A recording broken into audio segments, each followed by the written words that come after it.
So good morning students. तो हम आज स्टार्ट करते हैं अपनी बुक टू। ठीक है, बुक टू जो है आपकी बिजनेस स्टडीज़ की, उसका ये फर्स्ट चैप्टर है फाइनेंशियल मैनेजमेंट। ठीक है, तो वैसे ही अगर देखा जाए तो चैप्टर 9 है ये, और बुक टू के हिसाब से ये चैप्टर 1 है। ओके, तो चलिए हम करते हैं स्टार्ट और देखते हैं क्या है इस चैप्टर में फाइनेंशियल मैनेजमेंट में।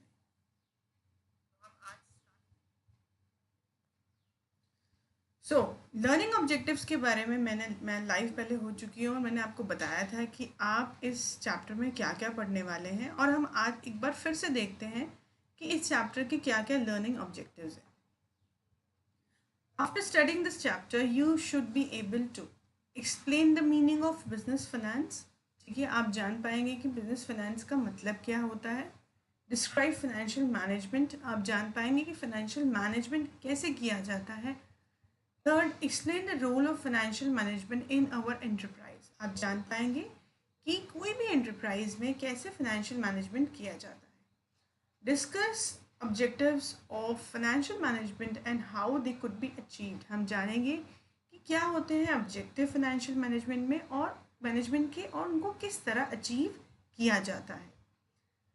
And explain the meaning and importance of financial planning, हम जानेंगे क्या है मीनिंग किसका, फाइनेंशियल प्लानिंग की, और मीनिंग और इम्पोर्टेंस क्या है। जैसे आपने मैनेजमेंट में प्लानिंग पढ़ा था, ऐसे आप बात करेंगे फाइनेंशियल प्लानिंग की कि फाइनेंशियल प्लानिंग कैसे की जाती है, उसका क्या मीनिंग है, उसकी क्या इम्पोर्टेंस है। Next, state the meaning of capital structure, आप पहले ऑर्गेनाइजेशन स्ट्रक्चर के बारे में पढ़ चुके होंगे, और अब हम बात कर रहे हैं कैपिटल स्ट्रक्चर की। ठीक है, कैपिटल स्ट्रक्चर क्या होता है, कैपिटल का क्या स्ट्रक्चर कंपनी किस तरह सेट करती है। आगे हम देखेंगे analyse the factors affecting the choice of N appropriate capital structure, हम जानेंगे कि क्या क्या फैक्टर्स होते हैं जो कंसीडर करने पड़ते हैं before deciding the proper capital structure. And last, state meaning of fixed capital working capital, हम जानेंगे कि क्या मतलब है फिक्स्ड कैपिटल और वर्किंग कैपिटल का। एंड फाइनली हम ये जानेंगे कि कौन कौन से factors, means analyse the factors affecting the requirement of fixed and working capital, और हम जानेंगे कि क्या क्या फैक्टर्स हैं जो रिक्वायर्ड होते हैं अगर हमें फिक्स्ड कैपिटल का डिसीजन लेना हो या हमें वर्किंग कैपिटल का डिसीजन लेना हो। ओके,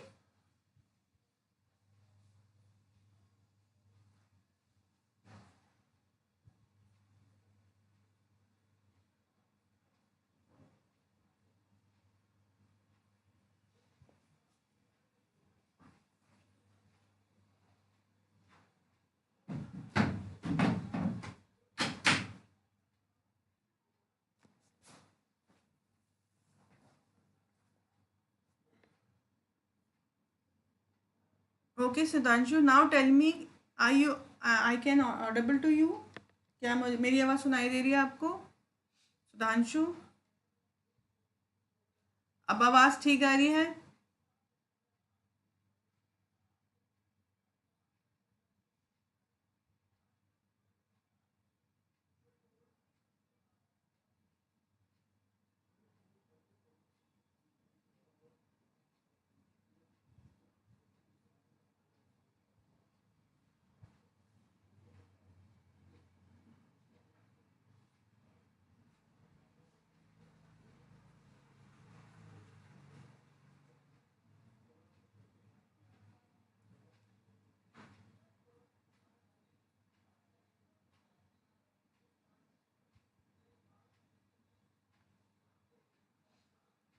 तो चलिए अब हम आगे देखते हैं। तो हम बात कर रहे हैं यहाँ पर, अब एक यहाँ एग्जाम्पल है जहाँ बात हो रही है when Tata Steel acquired Corus. ठीक है, when Tata Steel acquired Corus. ठीक है, यहाँ पे बात की गई है कि कैसे टाटा स्टील ने एक्वायर किया किसको, कोरस को। तो यहाँ पर बात की गई है कि टाटा स्टील ने किस तरह के डिसीजंस लिए जब उसने एक्वायर किया था कोरस कंपनी को, जो कि ब्रिटिश स्टील, जिसको ब्रिटिश स्टील भी बोलते हैं। 8.6 बिलियन की ये डील हुई थी 2007 में। ठीक है, तो चलिए अब हम देखते हैं हमारा नेक्स्ट कंटेंट, जो कि है हमारा इंट्रोडक्शन।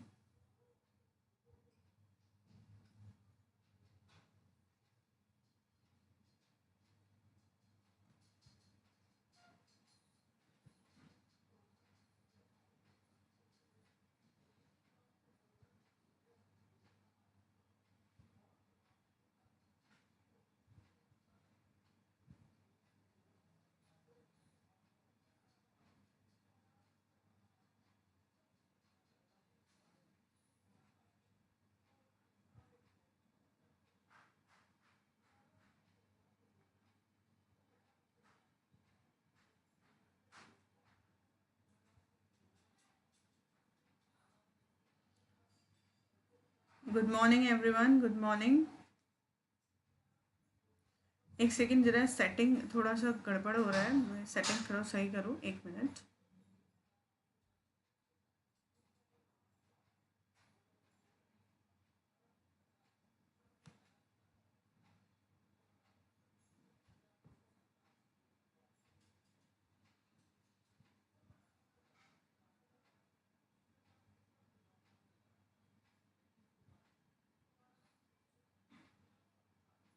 हाँ जी, आप सबको स्क्रीन क्लियर और पूरी दिख रही है? पहले कट रही थी स्क्रीन, आप सबको स्क्रीन क्लियर दिख रही है? प्लीज़ बताइए मुझे चैट बॉक्स में।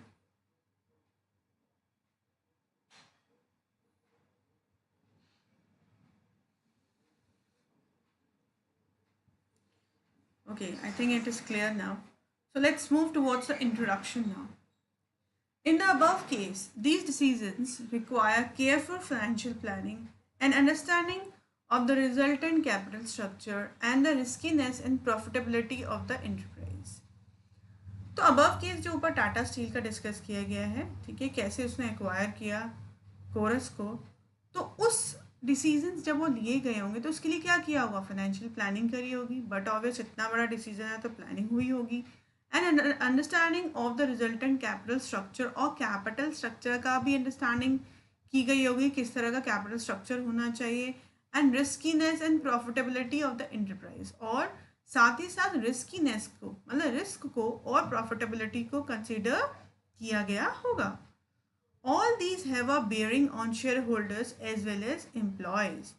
They require an understanding of business finance, major decisions areas, financial risk, and working capital requirement of the business.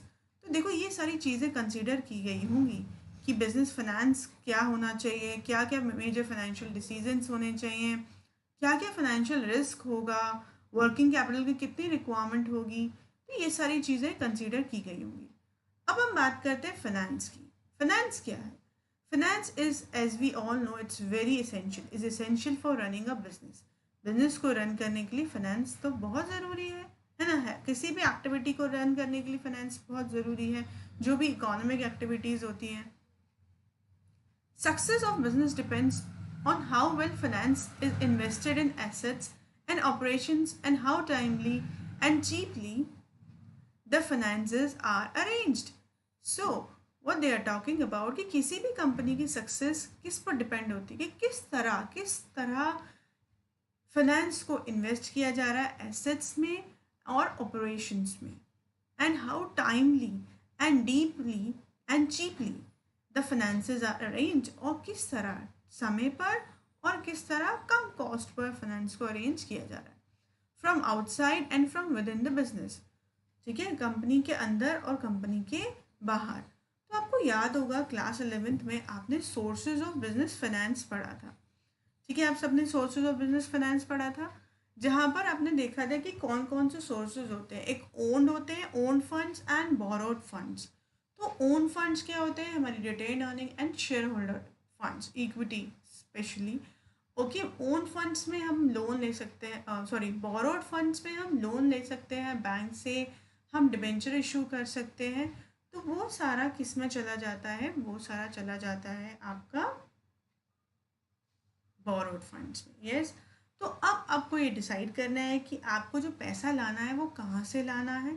ठीक है, सो अरेंज जो करना है बिजनेस फाइनेंस वो कहाँ से करना है, और चीपली करना है, मीन्स कॉस्ट को कम करके हमें फाइनेंस को लेके आना है और बिजनेस में उसे कैसे इन्वेस्ट करना है, इस सब के बारे में हम इस चैप्टर में डीपली पढ़ेंगे। ठीक है, चलिए आगे देखते हैं meaning of business finance. Business finance का क्या मतलब है? तो this is the definition: money required for carrying out business activities is called business finance. जो भी पैसा हमें चाहिए होता है बिजनेस एक्टिविटीज को चलाने में, उसको बिजनेस फाइनेंस बोलते हैं। Almost all business activities required some finance. कोई भी लगभग सब बिजनेस एक्टिविटीज़ के लिए हमें क्या चाहिए? पैसा चाहिए, फाइनेंस चाहिए। Finance is needed to establish a business to run it. Finance हमें क्यों चाहिए? बिजनेस को इस्टेब्लिश करने में, उसको चलाने में, उसको मॉडर्नाइज करने में। टू एक्सपैंड, टू डाइवर्सिट, उसको बढ़ाने में, और डाइवर्सिट मतलब और एक्टिविटी और प्रोडक्ट लाइन आप ऐड करना चाहते हो, या अपने प्रोडक्शन का जो को डाइवर्सिफाई करना चाहते हो, तो उस सब के लिए आपको फाइनेंस चाहिए। और क्या क्या चाहिए? हमें फाइनेंस चाहिए buying a variety of assets which may be tangible like machinery, factories, buildings, offices, or intangible such as trademarks, patents, technical expertise, etc. तो इन सब चीज़ के लिए हमें चाहिए मत पैसा, लाइक हमें मशीनरी खरीदनी हो या हमें एक्सपैंड करना हो बिजनेस। ठीक है, ये तो बात हो गई। मशीनरी खरीदनी हो, फैक्ट्रीज में इन्वेस्टमेंट चाहिए, पैसा चाहिए फैक्ट्रीज को चलाने में, बिल्डिंग्स खरीदनी हो, ऑफिस को खरीदना हो, और इस तरह इंटेंजिबल एसेट्स होती हैं like trademarks, patents, technical expertise, इन सब के लिए भी हमें क्या चाहिए? मनी चाहिए। Also, finance is central is to running the day-to-day operations of business. ठीक है, मतलब आप फिक्स्ड एसेट की बात कर रहे हो, आप करंट एसेट्स की बात भी करेंगे, मीन्स वर्किंग कैपिटल रिक्वायरमेंट की बात करेंगे। तो जो डे टू डे ऑपरेशन है उसके लिए भी पैसा चाहिए। आपको मटेरियल खरीदना है, बिल्स देने हैं, सैलरी देनी है एम्प्लॉयज़ को, ठीक है, कैश को कलेक्ट करना है कस्टमर्स को। So you can say that business sorry finance is needed at every stage in the life of business entity. पैसा हमें हर एक स्टेज में, बिजनेस की हर एक स्टेज में, जब तक बिजनेस चलेगा आपको फाइनेंस की ज़रूरत होती है, right? Availability of adequate finance is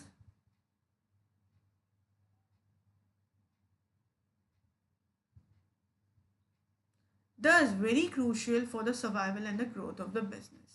So adequate finance बहुत ज़रूरी है अगर हमें बिजनेस को सर्वाइव और उसको ग्रोथ पर लेके जाना है। तो सर्वाइवल और ग्रोथ हमने कहाँ पढ़ा था अभी? Organisational objectives. तो ऑर्गेनाइजेशन के जो ऑब्जेक्टिव्स हैं, सर्वाइवल और ग्रोथ, उसको पाने के लिए हमें फाइनेंस की ज़रूरत होती ही है, राइट? यहाँ तक सबको क्लियर है? Please tell me. Victory sign, thumbs up sign. Tell me please.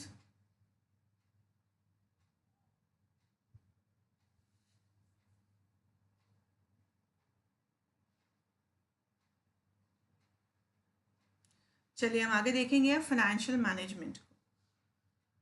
So what is financial management? अभी तक हमने फर्स्ट बुक में मैनेजमेंट पढ़ा, ठीक है, कि काम को कैसे कराना है अपने एम्प्लॉयज़ से इफ़ेक्टिवली और एफिशिएंटली। अब हम बात करेंगे फाइनेंस को मैनेज करने की। ठीक है, हम फाइनेंस को कैसे मैनेज करें? बहुत ज़रूरी है फाइनेंस। अगर गलत मैनेजमेंट डिसीजंस हो गए रिलेटेड टू फाइनेंस तो ह्यूज लॉस हो सकता है ना, बहुत ज़्यादा लॉस हो सकता है। So let's start how we can do the management of finance. पैसे का मैनेजमेंट कैसे करेगी कंपनी, वो हम यहाँ पढ़ेंगे फाइनेंशियल मैनेजमेंट में। So all finance comes at some cost. ठीक है, हर एक फाइनेंस का कुछ ना कुछ क्या रहता है? कुछ ना कुछ कॉस्ट रहता है। It is quite imperative that it needs to be carefully managed. और वो कह रहे हैं ये ज़रूरी है कि इसको हमें केयरफुली मैनेज करना पड़ेगा, है ना। Financial management is concern with optimal procurement as well as usage of finance. देखिए, अगर आपके पास बुक है सेकेंड बुक, तो नेक्स्ट क्लास से आप सेकेंड बुक लेके अपने साथ बैठेंगे कि जो भी मैं आपको बोलूँगी कि this is line is important, this is the definition, तो उसको प्लीज़ टिक कर लीजिएगा। जैसे कि यहाँ पर financial management is concerned with optimal procurement as well as the usage of finance. So this line is very important. Actually this is a definition of financial management. ठीक है, फाइनेंशियल मैनेजमेंट को आप डिफाइन भी कर सकते हैं. ये line जो है वो आपको डेफिनेशन प्रोवाइड कर रही है फाइनेंशियल मैनेजमेंट की. ठीक है. So for optimal procurement, different available resources of finance. Okay, financial management क्या है? Concerned with optimal procurement as well as usage of finance. मतलब हम कहाँ से लाएंगे फाइनेंस और उसको कहाँ कैसे यूज़ करना है, दोनों ही चीज़ फाइनेंशियल मैनेजमेंट का पार्ट है. कहाँ से लाएंगे और कहाँ यूज़ करना है, दोनों ही चीज़ फाइनेंशियल मैनेजमेंट का पार्ट है.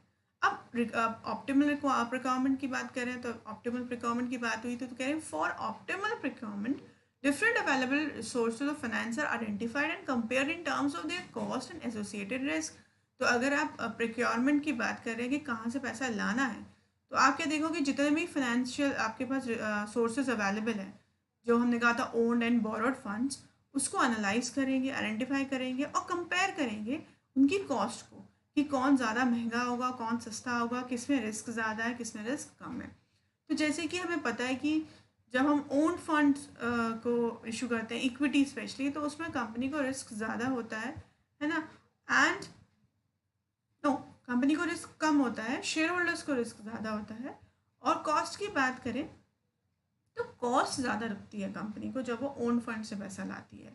और बोरोड फंड से बात करें तो बोरोड फंड से कंपनी को कम कॉस्ट लगती है लेकिन रिस्क ज़्यादा होता है ना, क्योंकि वो पैसा वापस भी करना होता है और टाइमली इंटरेस्ट भी देना होता है ना, जो भी जिनसे भी हमने उधार में पैसा लिया, चाहे वो डिबेंचर्स हो चाहे वो लोन हो, है ना. ओके, अभी ये सारी चीज़ें अभी डिटेल में स्टडी होंगी कि ओन फंड्स में क्या क्या है और बोरोड में क्या क्या है, कौन सा महंगा है कौन सा सस्ता है, सब कुछ पढ़ेंगे आप अभी. Similarly, the finance of procure needs to be invested in a manner that the returns from the investment exceeds the cost at which the procurement has been taken place. So that's very important. कि अगर finance आप लेके आए तो अब उसका investment देखना है कि कहाँ उसको खर्च करना है, फिक्स एसेट पे कितना करना है, करंट एसेट्स पे करना है, और इस तरह करना है कि उनसे जो रिटर्न्स आए वो कॉस्ट से ज़्यादा हों. जो कॉस्ट आपने प्रिक्योरमेंट पे लगाई है उससे ज़्यादा होने चाहिए क्या, returns. That's very important, that's very important, right. So returns must be more than the cost, तभी वो हमारे लिए बेनिफिशियल होगा कंपनी के लिए. तो उस चीज़ का ध्यान रखना है कंपनी ने, right. So let's move further. Financial management aims at reducing the cost of funds procured and keeping the risk under control and achieving effective deployment of such funds.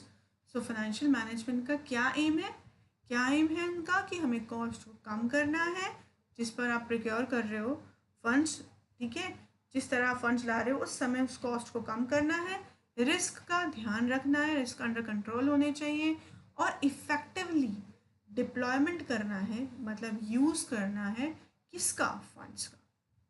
So from the beginning of procuring the funds and from the deployment, पूरी जो series है, पूरा जो process है वो किसका हिस्सा है, वो फाइनेंशियल मैनेजमेंट का हिस्सा है.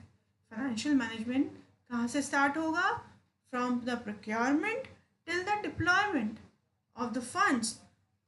ये सारी चीज़ किसके अंतर्गत आएगी, फाइनेंशियल मैनेजमेंट के अंतर्गत आएगी. ठीक है. It also aims at ensuring availability of enough funds whenever required as well as avoiding idle funds. अच्छा, ये भी ध्यान दिया जाएगा कि एनफ फंड्स आए, जितना हमें ज़रूरत है उतने फंड्स आए और ज़रूरत से ज़्यादा भी ना आ जाए. ठीक है, ओवर फाइनेंस हो गया तो वो यूजलेस है ना, वो बेकार है. ठीक है, फिर आप बर्बाद करोगे पैसे को, तो वो भी नहीं होना चाहिए. तो one more thing in financial management that is कि सही फंड्स आए, जितने चाहिए उतने आए और आइडल फंड्स ना आए. ठीक है. Needless to emphasise the future of the business depends a great deal on the quality of its financial management. Yes, it's very clear. जैसे कि आपने पता है, आपको किसी भी कंपनी का मैनेजमेंट बहुत बड़ा रोल प्ले करता है ना उसकी सक्सेस के लिए, ऐसे फाइनेंशियल मैनेजमेंट भी बहुत बड़ा रोल प्ले करता है किसी भी कंपनी की सक्सेस के लिए, उसकी क्वालिटी ऑफ वर्क के लिए. So that is why financial management company का फ्यूचर डिसाइड करता है, बिजनेस का फ्यूचर डिसाइड करता है, तो उस पर ध्यान देना बहुत ज़्यादा ज़रूरी है। क्लियर? यहाँ तक सबको क्लियर है? Please victory sign, thumbs up sign, give me thumbs up sign, victory sign. यहाँ तक सबको क्लियर है? कोई डाउट हो तो प्लीज़ बताइए चैट बॉक्स में।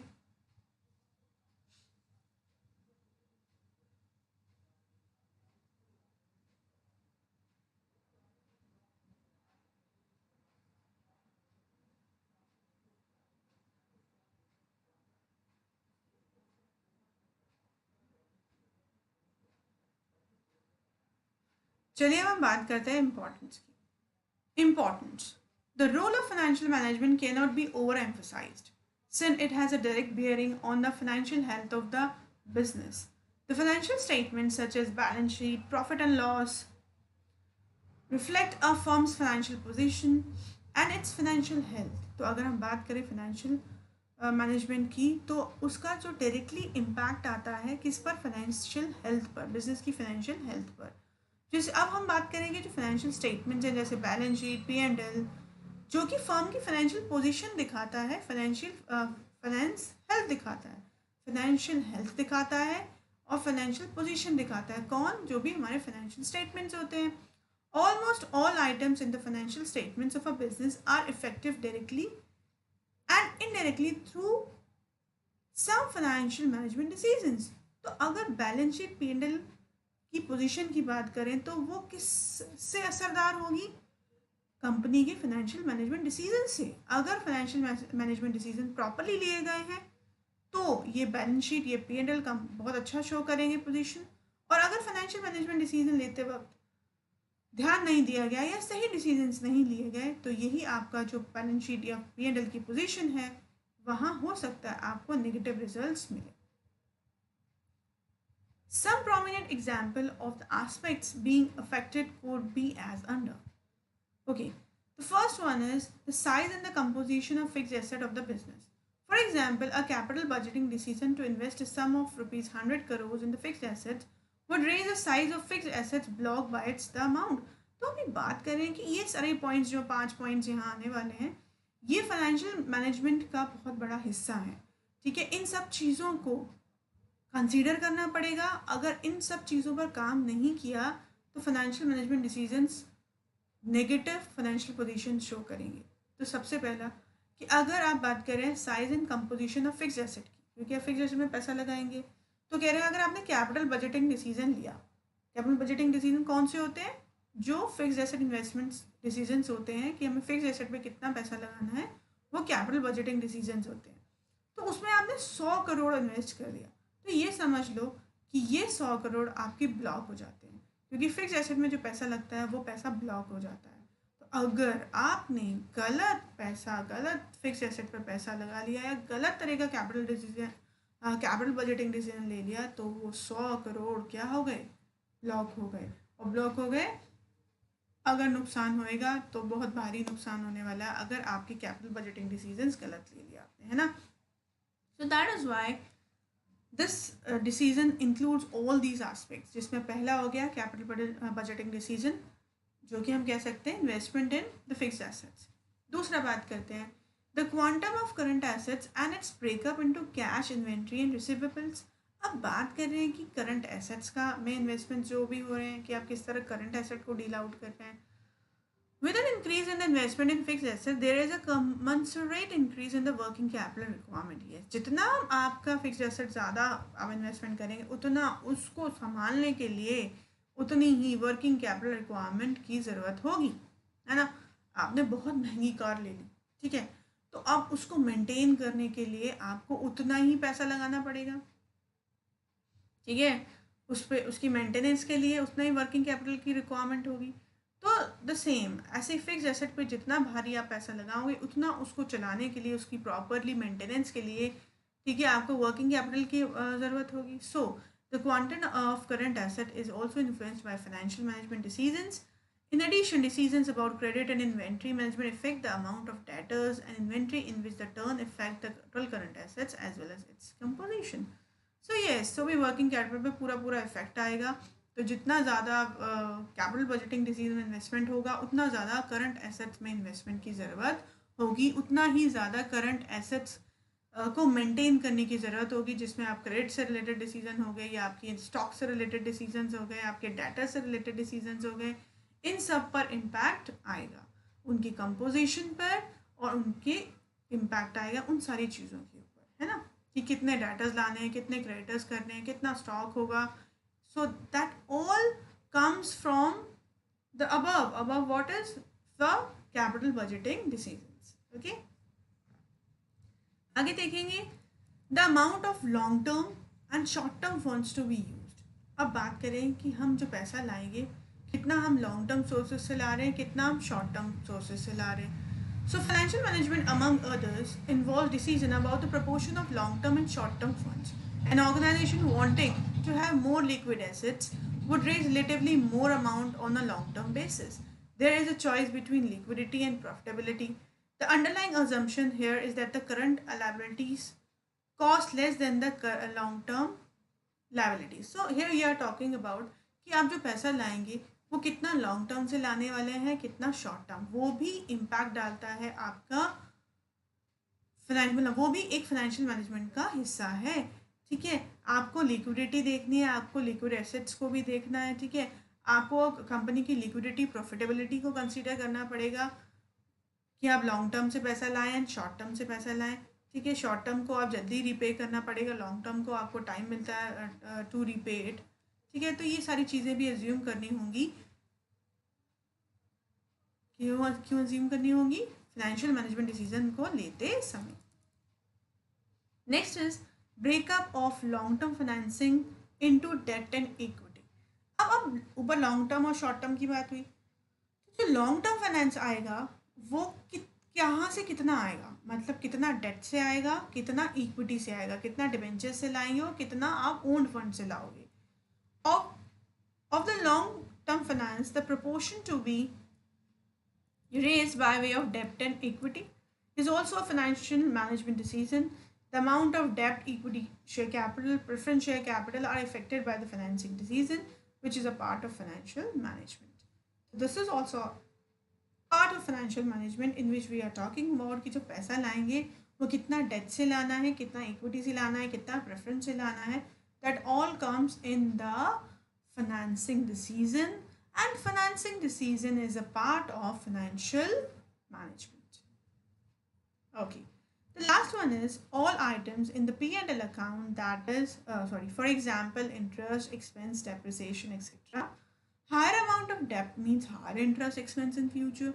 So this is also a very important point कि अगर जितना आपने लोन ले लिया, जितना आपने डेप्ट ले लिया, तो उससे क्या होगा, उससे आपकी ज़्यादा ब्याज दर बढ़ जाएगी, आपके खर्चे ज़्यादा हो जाएंगे. और अगर आप इक्विटी से लाते हो तो डिविडेंड्स का खर्चा बढ़ेगा, डिविडेंड्स देने पड़ेंगे.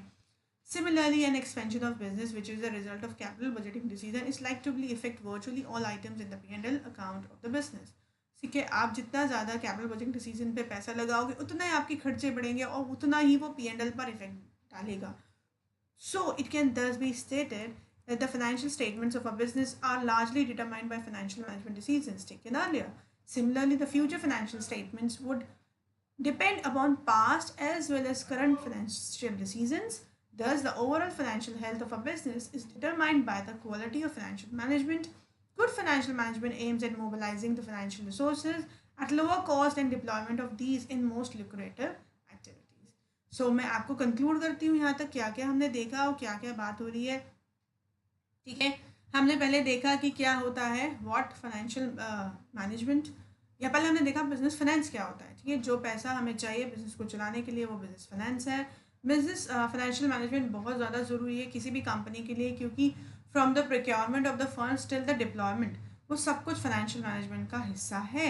उसके साथ साथ यहाँ पर ये 5 पॉइंट्स आए हैं, ये बहुत इंपॉर्टेंट है क्योंकि ये इंपॉर्टेंस है एक्चुअली कि इसकी फाइनेंशियल मैनेजमेंट की, कि फाइनेंशियल मैनेजमेंट कितना इंपॉर्टेंट है.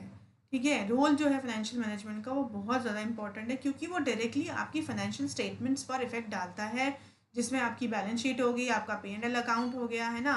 तो सबसे पहले उन्होंने बात करी थी यहाँ पर इम्पॉर्टेंस में कि जो साइज़ और कंपोजिशन है फिक्स्ड एसेट्स का वो बहुत ज़्यादा रोल प्ले करता है। जितना ज़्यादा आप इन्वेस्टमेंट करते हो उतना ज़्यादा वर्किंग कैपिटल रिक्वायरमेंट्स की ज़रूरत बढ़ जाती है, उतना ही ज़्यादा P&L, आपके एक्सपेंसेस, आपकी गेंस जो भी है, जो भी P&L के आइटम है उन पर इफेक्ट आता है।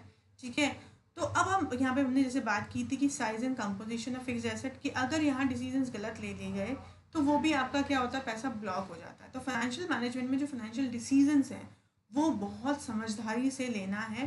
ठीक है, उसके बाद हम बात कर रहे थे कि the more the capital budgeting the more the quantum of current assets. Okay, और उसका जो ब्रेकअप है कैश में, इन्वेंट्री में, रिसिवेबल्स में, वो पूरा पूरा डिपेंड करता है कि कितना पैसा आपने इन्वेस्ट किया है फिक्स एसेट में।